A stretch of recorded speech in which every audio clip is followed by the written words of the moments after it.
Los mitos dicen que cerca de Eleusis, en el camino que conduce a Atenas, en un lugar llamado Erineo, vivía un hombre muy perverso llamado Polipemón o bien Damastes.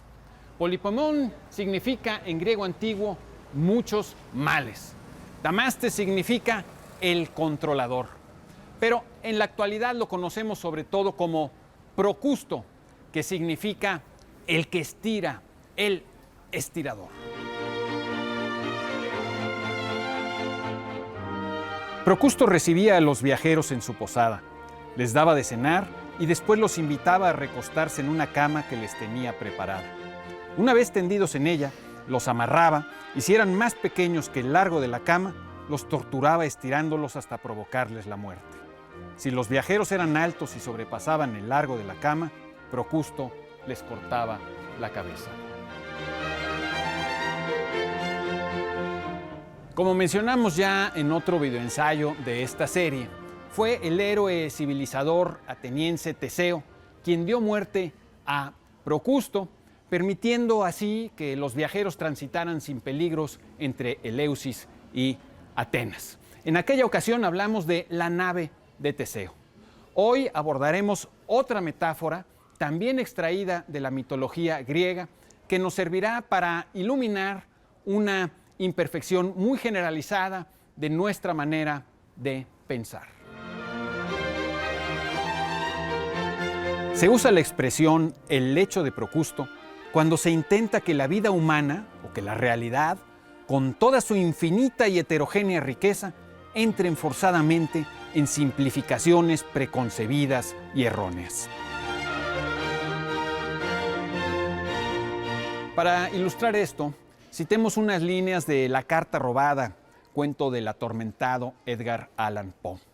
En ellas, el detective Auguste Dupin, para muchos el primer detective en la historia de la literatura, mantiene un diálogo casi socrático con el narrador del relato y en este diálogo critica las medidas adoptadas por la policía de París en su investigación.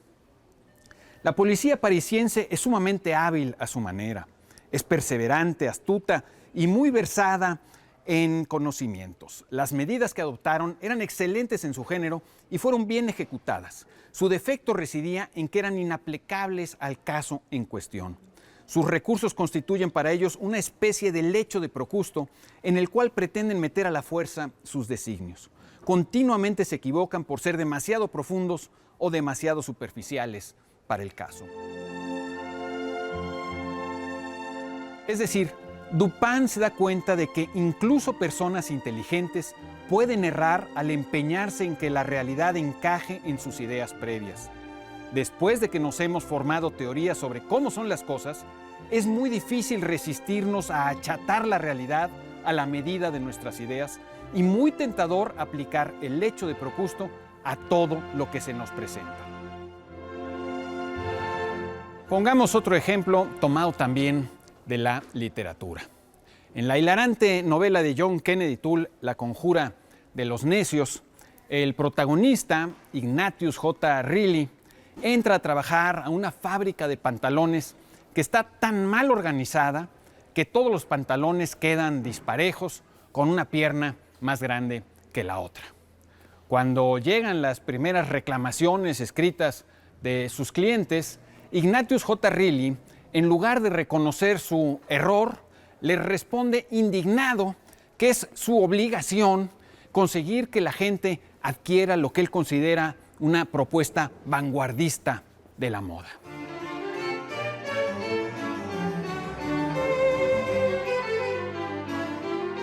Es ridículo, sí, pero todos los días nos topamos con situaciones semejantes sin que nos parezcan graciosas.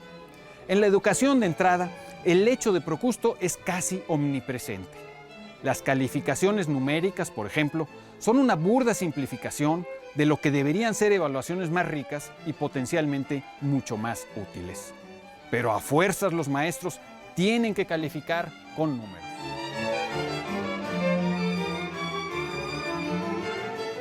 Más grave todavía es que la mente de los alumnos deba adaptarse al currículo diseñado por quién sabe qué especialistas, de la misma manera en que los clientes de Ignatius J. Reilly debían adaptarse a sus pantalones, en lugar de que sea el currículo el que se adapte a la mente, a la imaginación, a las emociones y a la manera de aprender de los estudiantes.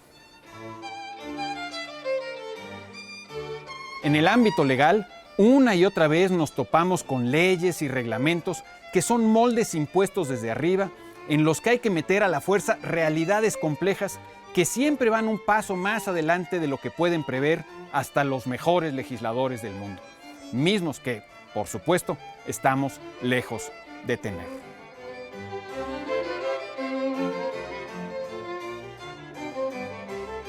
De entrada, apuntemos que la mente humana es muy proclive a simplificar y por buenas razones. Necesitamos modelos mentales, ideas sencillas acerca de las cosas para podernos desenvolver en el mundo con eficiencia. Nuestra eficiencia se explica por un movimiento doble o de ida y vuelta entre la realidad y nuestros modelos mentales. En el movimiento de ida, partimos de la realidad para después formarnos conocimientos y, llegado el caso, teorías más generales.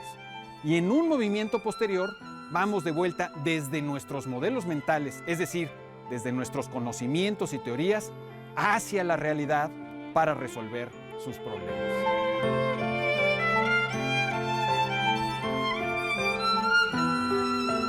Todos los progresos de la humanidad se deben a este movimiento en doble sentido.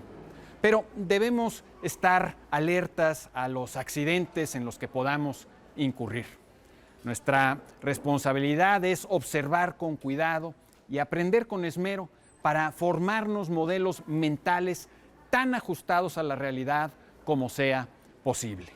Debemos aprender no solo de nuestra propia experiencia, sino también de la experiencia ajena e histórica.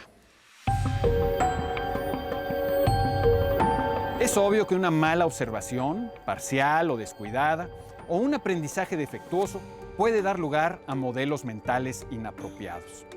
Pero incluso los mejores modelos mentales solo son eso, modelos mentales, y no debemos confundirlos jamás con la realidad misma. Por más útiles que nos resulten las generalizaciones, no debemos olvidar que siempre habrá excepciones, siempre habrá asuntos que no encajen del todo con nuestras expectativas. No podemos cerrar la puerta a los hechos, incluso si contradicen nuestras teorías, o mejor dicho, sobre todo si contradicen nuestras teorías. Necesitamos flexibilidad mental para aceptar que las cosas no siempre serán como las hemos supuesto previamente. Ningún sistema teórico, ni mucho menos una ideología, es absolutamente verdadero ni aplicable a la totalidad de los fenómenos.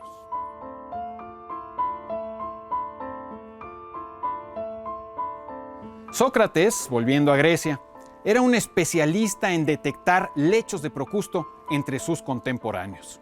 Solía demostrarles que sus moldes mentales presentaban enormes inconsistencias. De ahí que se hable de la ironía socrática.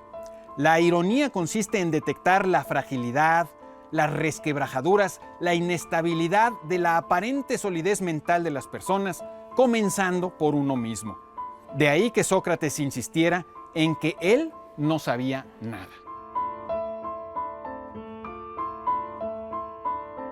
Incluso los conocimientos de las personas más sabias, más eruditas, más acreditadas, serán por necesidad muy limitados.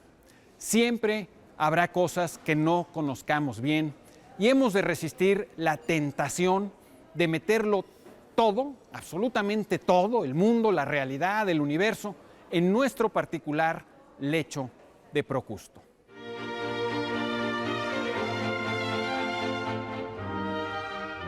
Lo que ya de por sí es una imperfección personal, y aludo también a mí mismo, se vuelve mucho más peligrosa cuando es colectiva. Al poder le encanta aplicar su lecho de Procusto a todos los que estamos abajo, porque se beneficia del orden que nos impone. Y cuando ese poder ni siquiera es acotado por otros, o por las leyes, o las instituciones, o la sociedad, la situación solo puede empeorar.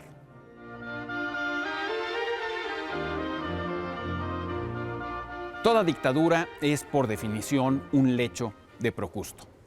El poeta Zbigniew Herbert, quien padeció muchos años bajo la dictadura del disque proletariado polaco, vio todo esto con gran claridad. Escribió el siguiente poema, del que voy a leer algunos versos para terminar esta emisión, que lleva por título Habla Damastes, apodado Procusto. Reparen, por favor, en la ironía. Me faltaban súbditos, es decir, me duraban poco. Inventé una cama con las medidas del hombre perfecto y contra ella cotejaba a los viajeros a los que pude dar captura. No era fácil evitarlo, lo admito, restiré extremidades, cercené piernas. Los pacientes morían, pero mientras más se me morían, más convencido estaba yo de que mis investigaciones eran justas. El objetivo era noble, el progreso exige víctimas. Yo aspiraba a abolir las desigualdades entre lo alto y lo bajo. Quería dar una sola forma a la repugnante variedad del género humano. Nunca dejé de esforzarme en volver a todas las personas iguales. Me dio muerte Teseo, el asesino del inocente Minotauro, el mismo que salió del laberinto con las fibras de una mujer en la mano, un impostor fecundo en ardides sin principios ni visión de futuro. Tengo la bien fundada esperanza de que otros continuarán mi labor y harán que lo que comencé afanosamente culmine con éxito. Soy Pablo Boullosa.